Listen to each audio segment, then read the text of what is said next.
Hey, Aspen Mountain peeps, happy Friday. You made it to the end of the week. Hopefully you had a great day yesterday.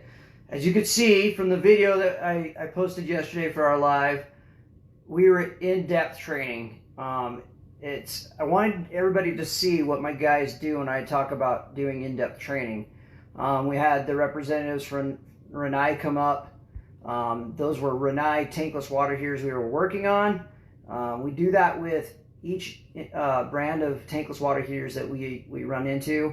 Mostly around here we have Navion and Rinnai, and those are the two that we do in depth on. We've done Rheem tank water heaters training. We've done Toto training this year. My plan is to have Navion back up this year. Have some more trainings hopefully this summer and have a bunch more companies involved. As you can see, there was a bunch of companies involved with that yesterday. Right after that training, we had a Halo system training. So we are just teaching our guys everything we can to help them when they get into your home, to help you with your problems, and to help you with future, possibly future products in your home. So I wanted to show what that looks like. As you can see, we've taken them all apart. We go through each part. We learn what they do, how they function, put it all back together, and then we go through diagnostics and how to find a problem and see what's going on with it, and how to read the different meters and stuff like that on it to try to figure out what's wrong with it. So hopefully, if you didn't catch that, go back and watch it. That was yesterday's post from March the 5th, 2020. So go back and check that. If you're watching today on Facebook Live, type live. If you're watching it on replay, type replay. If you're watching on YouTube, subscribe, become a member of our channel. You'll get updates. We'll give you beneficial information all the time. We're going to do part 2 on pipes today. So we'll go right into that here shortly. Just as I was saying earlier, hey, Nick, thanks for joining us. Josh, thanks for joining us. We're going to be having a major training this summer. I'm still working on all the details, but it'll probably be a charged training this time because I've got other individuals coming in. So I'm just excited. I love doing training. I love my guys learning. I think it's a great thing.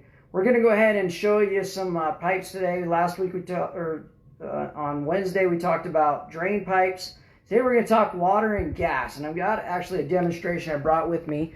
I'm going to go ahead and flip it around, and we're going to go through it and talk it. All right, here we go. So the very first one is what we're mostly using for water lines now, and that is PEX. And basically that is a polyurethane pipe with several liners in it, and it is awesome. We use that for most of our repairs now, unless it's done in copper, which is what most people used to use. Now it's all turning over to PEX. Copper is soldered together, whereas PEX is crimped together. And this is PEX B. There's 3 different types. There's PEX A, PEX B, and PEX C. This is PEX B. PEX A is a lot softer PEX, and they use a expander to go inside the pipe and expand it, put the fitting in, and then they have a plastic sleeve that sinks down and shrinks on it. This one, we actually show the fitting inside and put a brass band or stainless steel band on the outside, or a copper band, not brass, and crimp that down with a special tool. Copper, we actually have to sweat together for the most part, but I also have a tool now that has O-rings in it to where we can crimp copper with the ProPress machine.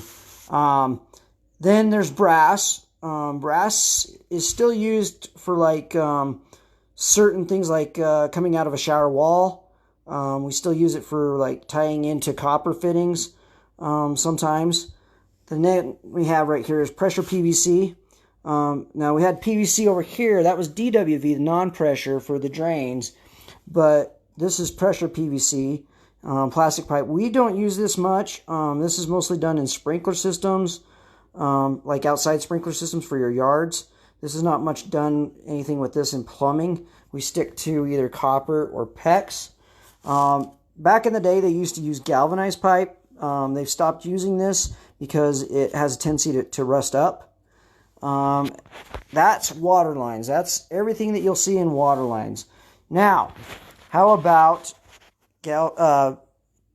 gas lines, or I'm sorry, CPVC was also water lines, but we don't use that around here at all. Basically, gas lines, we have these two things that we're using, and then we have underground gas lines, which is made of a poly, which is a lot like that PEX right there. But black iron pipe is what's mostly used in gas lines, and the reason is it won't rust out from the acidity inside the natural gas and the propane.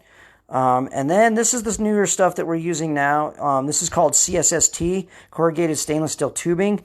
It basically has the corrugated stainless steel tubing, then it has a liner, and then this mesh right here, actually they've started doing them solid now, but this is a bonding agent. So basically what happened is they'd put a ground wire to the old black iron pipe and then put it into the ground, so if lightning struck the house, it didn't blow up your natural gas pipes.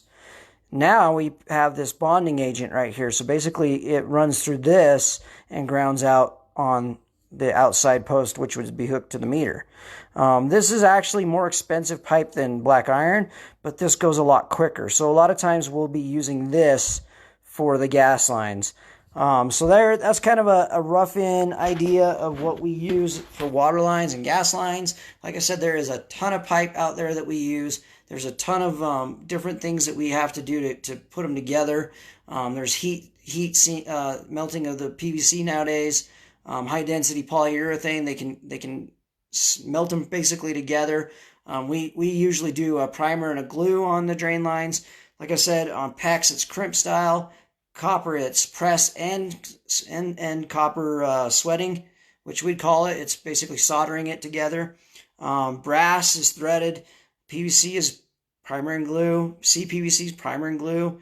Galvanized we don't use anymore. If we find a house with galvanized in it, we remove that immediately. Now, I don't have on here a Quest pipe. That was a form of early PEX that was made for mobile homes. It's actually been outlawed by the government because it would split and crack. So anytime we go into a mobile home to do any work, which we actually don't do any work on mobile homes anymore, we're just doing strictly homes. If we go into a home that has PEX in it, or Quest in it, we actually sell a repipe and redo the entire house in PEX. So it's a lot better, it lasts longer, it has 5 times more strength than Quest does. So it's just a little bit better pipe. So hopefully that gives you an understanding of what we have as far as piping. I know there's a lot there, and it takes a lot to know it. I wanted you to see this because a lot of times I think plumbers are downgraded as far as a profession. And I think a lot of times that we're just looked at as, oh, we just come in and we fix things. But we really have to have a lot of knowledge on different various things. We have to have knowledge on gas, natural gas and propane. We have to have knowledge on water and pressures and the chemicals in the water. And we have to have knowledge on what pipes are best for what.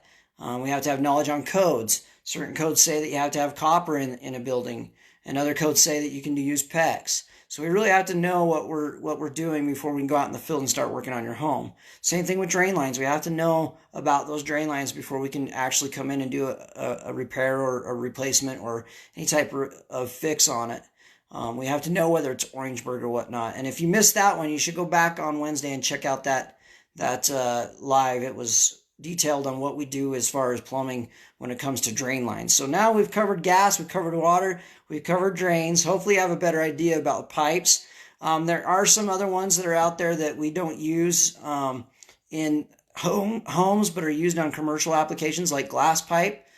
Some hospital chemicals have to have glass pipe. Some labs have to have glass pipes. We don't use those because we're residential, but that's a commercial thing. And also, if we're doing like medical gases, those have to be ran in a soft copper, not a stiff copper like this is. There is different ratings on copper, so we have to know all the difference ratings on that. There's 3 different types of ratings on hard copper. There's L, M, and K. In most homes, we use M. It's the cheaper version. L and K are a little bit stronger. It was great stuff. Nick says, I was super impressed with how much knowledge you and your guys have about lots of things. Aspen Mountain is a cut above the rest. Hey, Nick, I appreciate that.